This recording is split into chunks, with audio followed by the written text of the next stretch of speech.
Hello, it's Mrs. Swan. It's April 27th, and I'm going to read a story to you today. It's one of my favorites. It's called The Legend of the Lady Slipper. So this is one of my favorite books. Lots of times I take walks in my backwoods and I find lady slippers, and they're a really beautiful and rare flower. And so I'm going to read you the story, The Legend of the Lady Slipper, and it's written by Lise, Lunge-Larson, and Margi Preus. And right here there's a foreword, so I'm going to read you the foreword. The foreword says, "After the snow has melted in the northern forest, you may chance upon a graceful flower shaped like tiny moccasins. Some are yellow, some are white, some are pink, and some are both pink and white. All are lady slippers, the most rare and precious flowers of the north. This delicate plant grows from the soggy ground of a black spruce bog or the rocky soil of jack pine forest. It takes 14 years before the first bloom appears. If left undisturbed, it will grow into a thick cluster of flowers which will bloom for another 100 years or more. However, if any part of the lady slipper is picked, the entire plant dies. How did such a delicate flower come to grow in such a rugged country? The Ojibwe legend will tell you." So this story is a legend.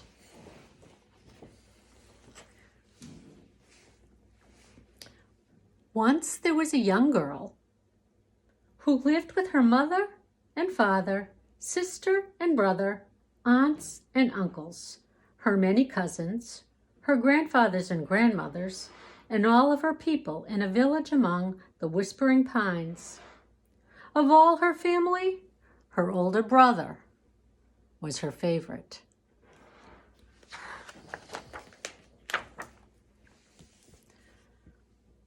He was strong as a bear, as fast as a rabbit, and as smart as a fox. Because of these traits, he was the messenger for the village. When he went on his journey, the little girl begged to go along with him. But he would always say, "Maybe tomorrow."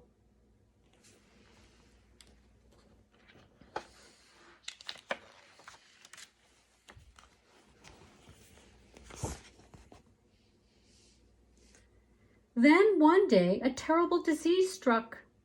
The little girl watched as one by one her people became ill.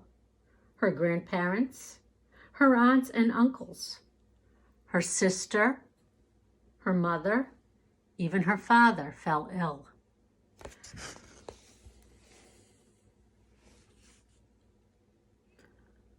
A neighboring village had the mashkiki, the healing herbs they needed. But the journey was too dangerous to make in winter. It was too cold, and the snow was heavy. And between the villages lay a deep, dark lake covered with groaning ice.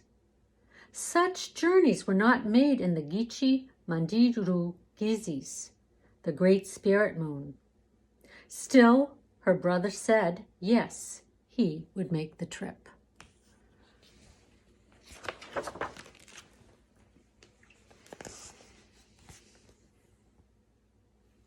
But then even he became ill. Now the little girl thought surely there was no one else to go, unless she herself were to make the journey. Maybe tomorrow, she thought. But looking at her brother, his face bright with fever, she knew she had to leave right away.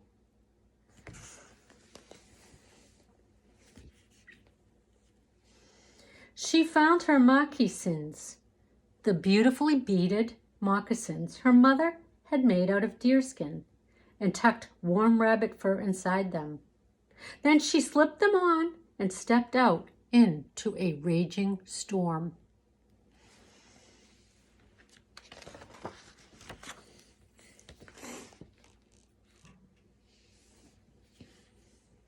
Trees lashed about in the wind, rattling their branches.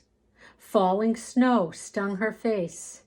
"Mashkawinzin," it hissed. Be strong." The girl bent her head and stalked like a bear into the storm. The snow tugged at her, but she charged through it, plunging into the wind.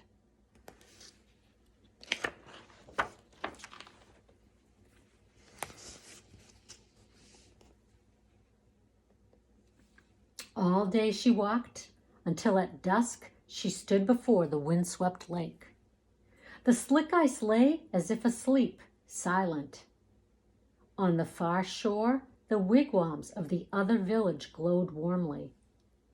The little girl stepped out onto the frozen lake, and the ice shuddered and woke. Da-da-da-ta-bin! It rumbled. "Go quickly." So the girl ran like a rabbit, skittering and slipping.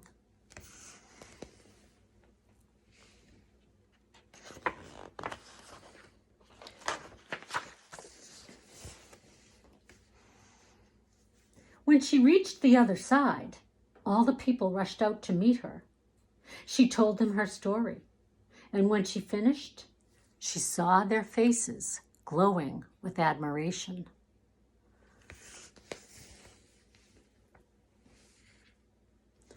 Then an old woman swept her up and carried her into a lodge. She fed the little girl roasted venison and warm tea.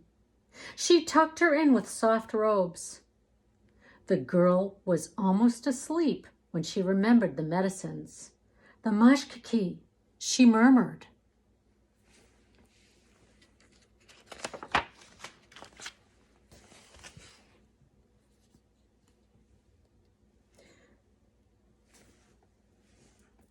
"We will bring you and the mashkiki to your people," the old woman whispered. "Tomorrow. It is too dark and too cold to travel tonight." But when the little girl closed her eyes, she saw the sad, pale faces of her family, her friends, and her brother, and she knew she must leave right away. She rose quietly, gathered up the medicine bundle, and crept out. The storm had stopped. Now all was deep, cold, and silence, except for the popping and cracking of the trees. Her eyes stung. She felt the frost gather on her cheeks. She pulled her robe tight and hurried across the lake.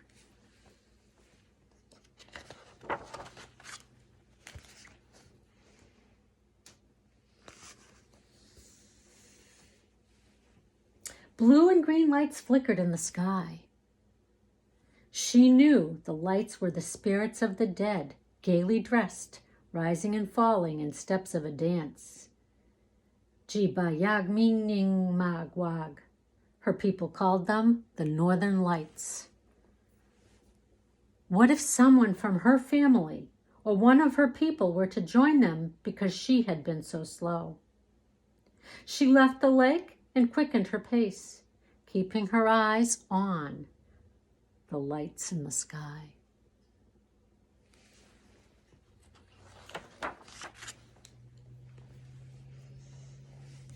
Suddenly the snow collapsed around her, and she was buried up to her arms.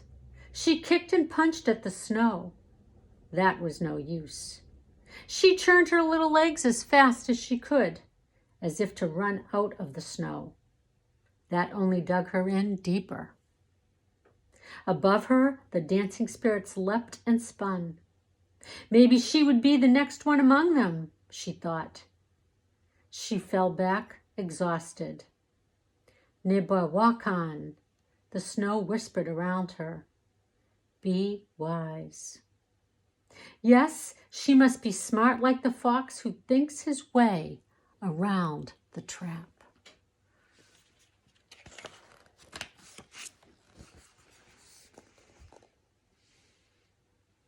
She lay back to think and felt the snow relax its grip. She lay back further and let it go a little more. Slowly she wiggled and turned, paddled and swam her way out of the snow. Oh, she sang out. Her feet were free.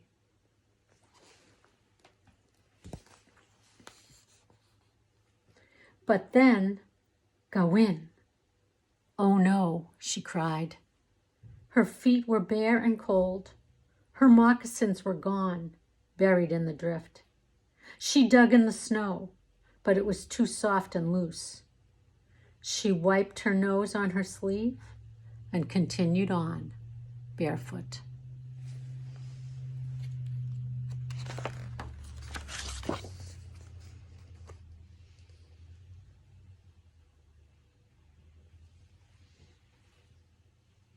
With every step, with the very first step, ice crystals cut into her flesh and her feet began to bleed.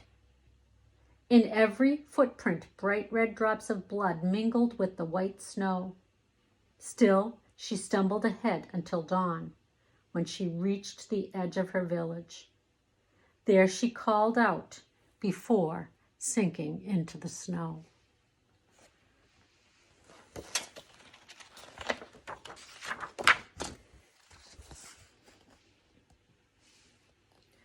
The people from her village, even some of the sick ones, ran out when they heard her cry. They carried her back to her lodge and wrapped her swollen and bleeding feet in thick, warm deerskins.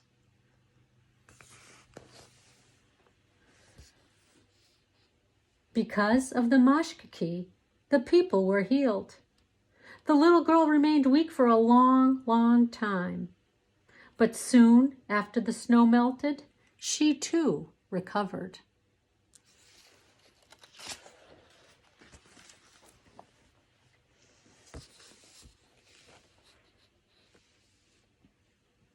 When the forest turned green, she and her brother went to search for her lost moccasins.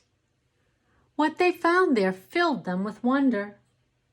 On the very spot where she had lost her moccasins, and wherever she had stepped with her bleeding feet, beautiful new flowers grew.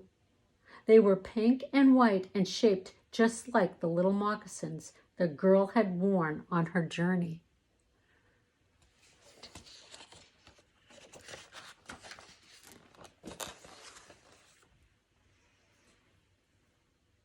The Ojibwe people named the new flower Maki-Sin-Wa-Bigwan, which means